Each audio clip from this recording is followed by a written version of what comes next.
근데 충북에서 청주시가 제일 크잖아요. 과반이 넘지 않습니까? 그런데 작은 시골 동네 시군들은 다 공공수거하고 공공처리를 하는데 청주시만 예산이 없어서 하지 못하겠다?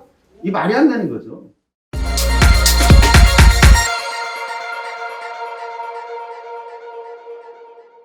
근데 신재 원료가 지금은 재생 원료보다 싼 경우도 있어요.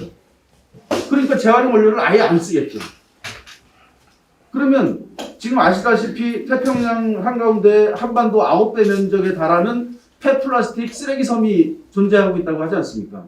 거기에 대부분이 메이드 인 차이나와 메이드 인 코리아라고 하지 않습니까?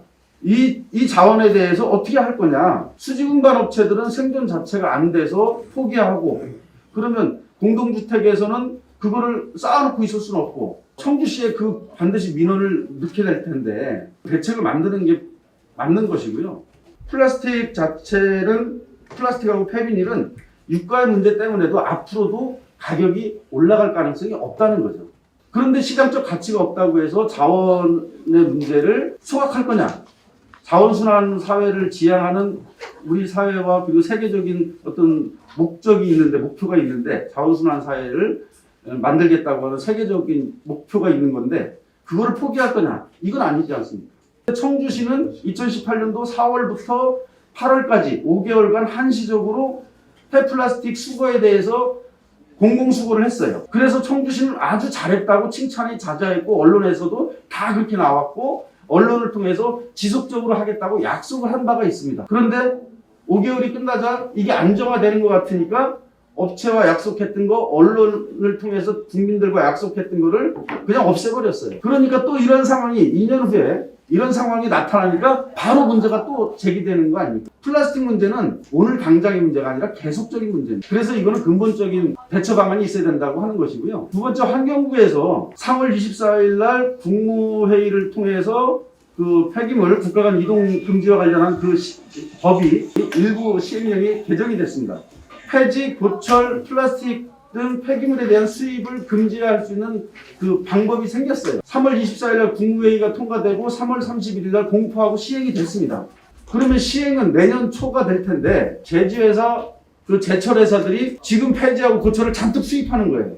그러니까 국내 가격은 폭락한 거죠. 제지회사는 주식이 아주 상한가치고 계속 올라갔지 않습니까? 올해가 우리 그 가장 기초 단계에서 재활용을 하는 우리 업체들은 지금 이 생존의 기로에 있는데, 제지회사와 제철에서는 사상 최고의 흑자를 볼 거라고 저는 예상하고 있습니다. 재활용 과정은 그렇습니다. 일단 수지분반을 하고, 그 수지분반 업체들이 공동주택과 계약을 해서 수지분반을 하고, 그러면 이 품목마다 납품처가 있죠. 그리고 그 선별장에, 주로 이제 재활용품 여기 보시면 선별장에 납품을 합니다. 플라스틱과 폐비닐은. 그러면 여기서 처리를 선별하고 압축해서 재생 원료를 만드는 데로 이제 납품을 하는데, 처음에 이 가격이 폭락을 하니까 수지분반 업체들이 그 공동주택에 계약을 해서 돈을 주고 재활용품을 가져오게 되는데 줄 돈이 생기질 않습니다. 그런데 지금은 합리적인 가격선이 200원, 세대당 200원, 300원 밖에 안 됩니다. 특히나 의류가 구제 의류로 국내에서 사용하는 건 20%, 한 10%, 20% 대부분 수출을 했어요. 8, 90% 수출을 했는데 이게 키로에 한 500원, 600원 했습니다. 의류가. 그런데 100원으로 떨어졌어요. 계약해서 줄 돈 자체가 나오질 않는 거예요. 그냥 기름값 하기에도 바쁜 겁니다. 이런 상황이 됐기 때문에 공동주택의 그 가격 조정을 요청을 하는 겁니다.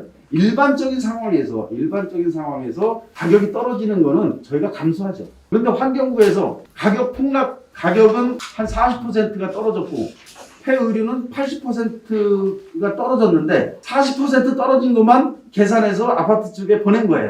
그러니까 아파트에서는 40%밖에 못 깎아주겠다.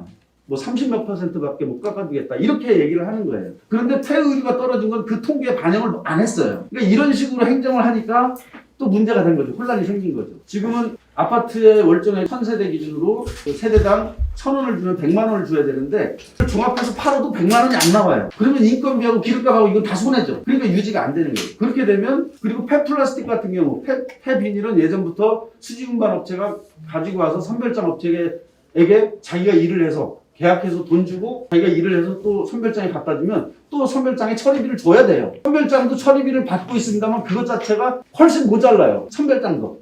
그리고 폐플라스틱은 지금 그 계약해서 돈을 주고 폐플라스틱을 사서 선별장에 갖다 주면 무상이에요. 그런데 선별장도 가격이 폭락을 해서 선별하고 가공하는 이거에서 비용이 안 나와요. 그러니까 선별장에서는 이제 수지운반 업체들한테 돈을 받아야 돼요. 처리비를. 그러면 어떻게 하겠습니까? 수지운반 업체는 내가 돈 주고 내 인건비 들여서 일을 했는데 그 처리비까지 내가 돈을 줘. 이 코로나 상황, 이런 상황에서 조금 있으면 호전되지 않겠냐? 이런 기대 자체가 불가능합니다. 바뀐 만큼 우리가 빨리 적응을 하지 않으면 공멸의 길을 갈 수밖에 없고 쓰레기 대란이 나올 수밖에 없다는 것을 말씀드리는 거고. 첫 번째는 환경부에서 빨리 폐지 고철을 수입을 금지해서 그 국내 가격을 안정화하고 그래서 수지분말 업체들이 최소한의 그 수입을 보장할 수 있도록 보장되도록 조치를 해라. 두 번째는 폐플라스틱과 폐비닐은 앞으로 영구적으로 시장적 가치가 없어서 민간에서 처리하기에는 어렵다는 거예요. 청주도 몇 군데가 쓰레기산이 있습니다. 그게 다 공동주택에서 대부분 나온 플라스틱과 폐비닐이에요. 그거를 몰래 가져다가 쓰레기로 산처럼 쌓아놓는 겁니다. 나중에 되면. 그래서 폐플라스틱, 폐비닐은 공공수거를 하고 공공처리를 해야 된다. 그렇게 주장하는 겁니다. 충북은 청주시 빼고 전 지역이 공공수거, 공공처리를 하고 있어요. 그런데 예산의 문제라고도 얘기를 합니다. 한편으로. 근데 충북에서 청주시가 제일 크잖아요. 과반이 넘지 않습니까? 그런데 작은 시골 동네 시군들은 다 공공수거하고 공공처리를 하는데 청주시만 예산이 없어서 하지 못하겠다? 이 말이 안 되는 거죠.